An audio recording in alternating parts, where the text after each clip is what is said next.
Okay guys, this is going to be the last video tonight. I'm just going to put the tag back on. So I got it, I straightened it out. And here's the tag, and here's the original rivets. And I polished them up a little bit. Whoops, and then I dropped it. There's one. Let me grab that other rivet.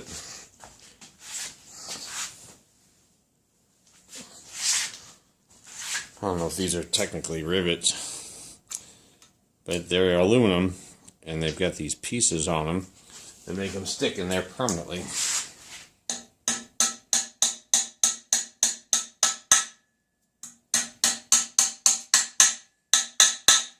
There we go. Let's take a close-up of that.